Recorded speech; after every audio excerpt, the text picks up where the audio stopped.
Pleased to welcome back to Arizona News Radio Senator John McCain, who is getting set to return to Washington. But in the meantime, you've been out and about during recess. And Senator, I know that you've spoken to a lot of constituents. You've spoken to a lot of different companies and people who are just talking about what's going to happen coming up. And I don't know if they're optimistic, pessimistic, angry. What are you hearing? Well, I'm hearing a lot. It depends on sometimes exactly where you are. There is a frustration with Washington. There is a feeling that the economy is not improving the way that a lot had hoped and expected. This is the longest recovery since the Great Depression. And I'm seeing more and more concern about ISIS, especially here in Arizona, where a wonderful young woman named Kayla Mueller was executed by ISIS. So there is a renewed concern about this radical Muslim extremism that is threatening actually the whole United States and the world. What's to be done? I mean, it's a situation where obviously people are very concerned that there just seems to be a root of evil there that is just not negotiable and not easily eradicated. Well, Jeff, I'll give you a little straight talk. We need more boots on the ground, and more Americans are becoming convinced of that. This president does not have a strategy, does not have a plan. We're seeing thousands of young men every month flowing into Iraq and Syria to fight for ISIS. ISIS still controls the second largest city in Iraq. They have just, as you know, destroyed Palmyra, one of the great antiquities in the world, and they're evil, and evil has to be killed, and we've got to understand that.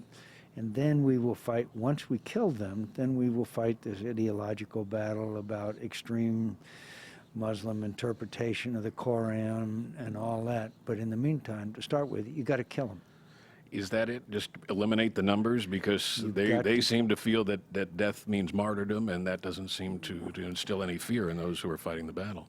Yes, but remember, the reason why so many are flocking to the banner of ISIS is because of the perception that they're winning. Mm-hmm. That is why these young men, primarily, some young women, young men, they get initiated on the internet, and immediately, by the way, they then go to a secure site, and then their trip is expedited.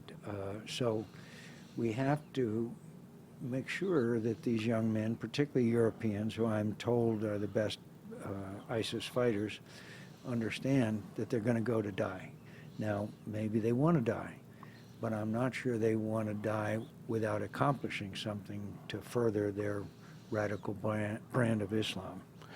What about Iran and the situation that's taking place right now with a lot of people weighing in on the plan, whether it's a good plan? I know that you think it's too weak a plan. Is there an agreement that can be hammered out that would be acceptable?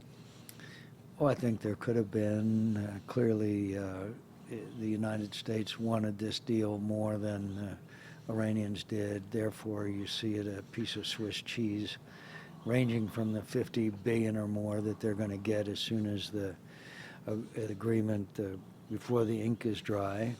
Now their most secret place where we detected or were told of their most egregious violations in the past will not be inspected by IAEA, will be inspected by Iranians. I'm not making that up. And of course, this will trigger the entire Middle East, the most unstable part of the world. Those Arab countries will now become nuclear nations, and that has very profound implications. Meanwhile, the Iranians are on the move in 4 countries: Yemen, Syria, Iraq, and Lebanon, and they are gaining in all 4. Boots on the ground? Boots on the ground, no. Sanctions that hurt. The reason why they came to the table to start with is the sanctions were hurting them, and we need more severe sanctions. That's another thing that's so frustrating about President Obama. He sets up these straw men as if there's only 2 choices. Well, before the Armed Services Committee, the chairman of the Joint Chiefs of Staff, when asked, said that there's a lot of options. Let's talk politics. Mm-hmm. Crazy days, and this is This is something that you were very much involved in, both in 2000 and 2008, and now you're watching as the craziness goes on around you. I'm looking up at a monitor in our studio, and I see the man that everybody seems to be talking about and giving airtime to and asking questions of and putting headlines with. That's Donald Trump. What do you make of Trump mania? Is it a simple matter of people liking the way he's saying it, but not necessarily what he's saying? I think it's a combination of a lot of factors, including frustration with Washington, including his celebrity status, and all those things. I'll let somebody who is a lot smarter than I am help us understand what draws many Americans to Donald Trump.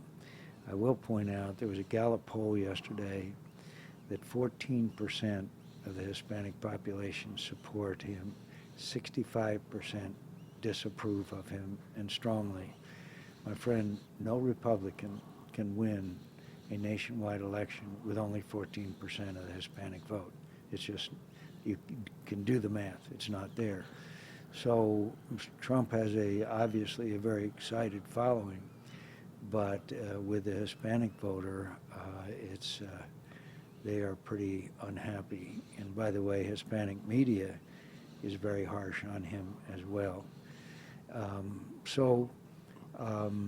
At some point, I do think that a lot of Americans are going to want to have answers. For example, Mr. Trump says that he wants everybody who is in this country illegally, no matter how long, to be deported. I'd like to know how that takes place, how you do that. And that's a fairly legitimate question. So at some point, Mr. Trump is going to have to answer that question. There are estimates of $100 billion that it would cost. And then he says, but they're going to let the good ones back in quickly. How do you determine a good one? So I think there's a number of questions that are going to have to be answered, at least at some point as this goes on. In the meantime, I think he will draw a lot of attention from a lot of people. At what point does the hit the fan and it really becomes an issue of, are we going to take this candidate seriously, as opposed to the platitudes that are spoken and the people who just like the attitude more than maybe the message? I think he's being taken seriously now, and I think the best indication of that is that Governor Jeb Bush has taken him on in the last few days. He wouldn't be taking him on if he thought that he was going to go quietly into the night. So I think there is a growing awareness that Donald Trump has a significant base of support that is extremely enthusiastic. He invoked your name, obviously, early in his campaign. That made a lot of headlines, but at the same time, he also took you on your record with veterans. Was that upsetting, and was that inaccurate? It wasn't upsetting to me about me. I'm in the arena, as Teddy Roosevelt used to say. But what I really found unacceptable was all of those individuals who have been held prisoner of war to denigrate their service as prisoners. I had a 92-year-old man who was blind, who was a bomber crewman in World War II, that we were able to get some of his awards that he had never been awarded. It was a very touching and moving ceremony, 92 years old. And to denigrate his service is something that I think most Americans found offensive. We talk about politics, and you are in that cycle again as we get set for another election year next year. It's going to be tough. As you mentioned, people are very disenchanted with Congress. You've been a member of Congress for more than 3 decades. And do you risk at all getting swept up in that firestorm of people who just don't want to hear the message and are just upset with how things have gone in Washington, no matter who's involved and no matter how long they've been involved, and maybe the longer they've been involved, the worse? Well, I think that it can be a very, very tough campaign. It's too early to tell how tough, but I've never taken an election lightly or an opponent lightly, and I don't take any of my opponents in this campaign lightly at all. But I can make an argument, I believe, that I've done a lot of work for Arizona, and I've done a lot of work for the country as chairman of the Armed Services Committee, by the way, a post that Barry Goldwater once held as well. And I've done a lot of things that I'm proud of for Arizona, ranging from the copper mine out in Superior to road realignment that allows the expansion of Tucson International Airport, to Heritage Crossing in Yuma, to the fish hatchery up in Mojave County. I'm proud of the work that I've done for Arizona. So my job is to convince the people, one, not only what I have done, but what I will do and am capable of doing, especially given the situation in the most unsettled world we live in today.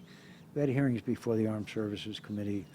Every witness, Kissinger, Schultz, Albright, Zabig Brzezinski, you name it, every one of them said the world is in more turmoil than it's been at any time since World War II. I believe that as chairman of the Armed Services Committee, I can help lead the country through this very turbulent time. You ever just get tired, though? I mean, of the part that of going through this whole process and just saying, I love it, and I love campaigning. It's one of the most enjoyable in this beautiful and diverse state to have an excuse for traveling the length and breadth of it and meet people and talk to them and have all the town hall meetings. I just came here from a town hall meeting, and I enjoy it. I enjoy the give and take. Back to immigration for a minute. Yep. Anchor baby. Mm-hmm. Well, look, we do not want people to come to this country just for the sole purpose of having a baby. The way you fix that is by having proper controls of the border and our ports of entry. Before someone can come into this country illegally, we should be able to stop them. And so that's not right for people to come just simply to have a child so they can have an American citizenship. But the best way to prevent it is to make sure that everybody who comes into this country is there for a legitimate reason. You consider the term offensive? I do, and I don't. Look, people, in this day of political correctness, a lot of people can find reasons not to like lots of terms, but the question here is not what it's called, but can we have a secure enough society, as some European countries do, a secure enough situation that someone who tries to enter our country for the wrong reason cannot do so. Is it difficult to watch your friend Lindsey Graham try to find a niche in this campaign with so many candidates and so much attention going to one particular candidate? And I know that you and he are very close, and I know that you support his candidacy and support what he would bring to Washington, and the White House, but he's having a rough time getting in there. Yeah, he's having a pretty rough time, but in 2007, at this time in the campaign, I was no longer considered a viable candidate. And the way I came back was to work so hard, particularly in New Hampshire. Lindsey Graham is great in that environment, the town hall meeting, and I'm still confident that he will get traction, and we've got a long time between now and February 7th, I believe it is, for the time of the New Hampshire primary. So I still have confidence. I think, frankly, I worry that the situation in the world is going to get worse because of Obama's total lack of leadership. And the more emphasis on national security, the better Lindsey Graham looks. On the Democratic side, Hillary Clinton has been the presumptive nominee forever, it seems. Yet two men who you've worked alongside in the Senate, Bernie Sanders, mm-hmm. Joe Biden, posing a bit of a potential threat. At least they're getting some attention from potential donors, and Bernie Sanders drawing very big crowds. What do you make of what's going on there, and what apparently is maybe a waning amount of trust for Mrs. Clinton? I think the reason why Secretary Clinton should be very worried is because the polling number that is probably more important than any other is the issue of trust. And now it's very lopsided on lack of trust in Secretary Clinton's ability to be President of the United States effectively. And that, I think, is really a glaring weakness that her campaign has. You know, it's awfully easy to sit on the sidelines and kibitz, but I got to tell you, if you'd have said, here's a scenario, or draw me a scenario where Hillary Clinton could make the worst of a situation, I don't know how you could make it much worse. This latest being, oh, you mean wipe it with a, when we asked about wiping the server, oh, you mean wipe it with a cloth? Mm-hmm. Please, you know. So, and the other thing I think she's proven is she is no Bill Clinton. But he, you know, I watched him handle issues in the most adroit fashion. So, the more and more it's beginning to look like Joe Biden's going to jump in, and I frankly have no clue whether he will or not. He's not consulting me, but every indication is that he's at least seriously testing the waters. What's it like to hear the people talk about someone else's age as a presidential candidate? Well, Joe will have to face up to that. You know, I've known him over the years. We've disagreed so strongly, particularly on national security, but he is an awfully nice fella. And of course, our hearts went out to him and his wife when they lost their son Hunter. You know, it was just a tragedy. So, and certainly he's well known. He doesn't have to worry about name ID. Let's talk about what happened in France this week, this past weekend. You know, we have a news network that's heard over in California. 3 Sacramento men hooking up, heading between Amsterdam and France, and saw something that looked like it was potentially very dangerous and harmful to a lot of people and took action. Out of a potentially tragic story comes one that we can all feel good about. American heroes. We're incredibly proud. God knows what would have happened with all that ammunition that the guy had if they hadn't stopped him. It's a matter of such great pride for us as Americans, but it also brings into question, how did this guy get on a train in France, loaded down with ammunition and weapons, and why didn't we track the guy more closely? It raises a lot of questions. Once our admiration and appreciation passes, then I think some tough questions need to be asked about how the guy was capable to get to that point. And it goes back to what you said about ISIS and about terrorism in general, that it's a different world that we live in, especially this past 14 years, and it has a lot of people scratching their heads and worried for the futures of our children. Well, it brings me back again, Jeff, to these thousands of young men that are flowing into Iraq and Syria. They will go back. If there's 2,000 a month going into Iraq and Syria, and only 1% of them want to go back and commit an act of terror, how many is that? That's a lot.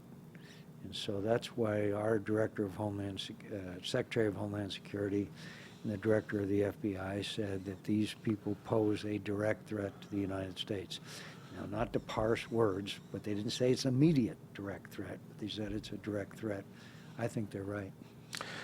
What would you say to somebody who's raising children in this day and age, and those of us who grew up in a time when it was maybe a little bit simpler, mm-hmm. and that we didn't walk out the door and wonder what we were going to pick up the newspaper, turn on the television, and hear about? That there's just sort of a black cloud that hovers over our country and over our world these days that makes us yearn for a simpler time. It makes you yearn for a simpler time. Let me just give you a small example. The United States Capitol. It belongs to the people. That's where the people's representatives live and work and spend their time. Prior to 9/11, people walked everywhere throughout the Capitol. Sometimes they'd walk into my office. Sometimes they'd walk into my regular office, not in the reception office. So, and now, of course, now they have to get in line, they have to get a badge, they have to, it's no longer the people's house. And that has had an effect. That effect has been throughout public places, throughout, obviously, our airlines. Now people are talking about the vulnerability of trains after this French near tragedy. So it has really been changing our lives and the way we live, and it just isn't what it was. But I believe that we can defeat this evil, and I believe that we have to defeat it, because if we don't, then it's just a matter of time before there is some kind of an attack. One thing that we have is an escape. You and I are both sports fans, and we love baseball. Baseball stayed pretty much the same. I mean, there's some issues that probably need to be dealt with, but our local team, I know that you're a big Diamondback fan, as am I, and what do you think? I mean, this has turned out to be a much brighter season than many people expected. I think they're exciting. I think they're hardworking. I think they're young. I think they've got not only the best most talented player in baseball in Goldie, but probably the nicest guy in baseball is Goldschmidt. He's a marvelous young man. I think our manager is good, but the genius here is Tony La Russa. As you know, Tony is he's the guy that's really molding this team, and they're young and they're eager, and of course they're going to get the bases loaded with only one man out, as they did last night, and hit into a double play. That almost killed me. But I'm proud of this team, and I'm proud of their spirit, and we've got a good owner. Kendrick is not one of these visible guys that likes to go out there and get publicity, but Ken Kendrick is a very excellent owner. He is, and I know he's welcoming to you and to people who come in and like to support the team and discuss the team and look at what the team has done in the past and where it is right now. And I think they're in a good place. The Redskins have an owner in Washington, and I'm not saying anything about the character of the individual, but it's obvious that he got into the team and made player decisions and all that. Now, I don't know of an owner who is less popular than the owner of the Washington Redskins. And I don't mean anything personally against him, but that was because he got into things where he frankly didn't have the talent or expertise. Ken Kendrick is letting the smart people run the team. That's one of the really smart things I think he has done. And he understands that this is a long haul. It's not a short-term deal. So, and having Tony La Russa there is, that to me is a stroke of genius. Yeah, everything's good as long as you don't wear a Dodger jersey behind home plate, right? I will never forgive the Dodgers for what they did when they jumped in our swimming pool. They're a no-class act and a bunch of jerks, and I will never change that opinion. Okay, well, there's the headline from.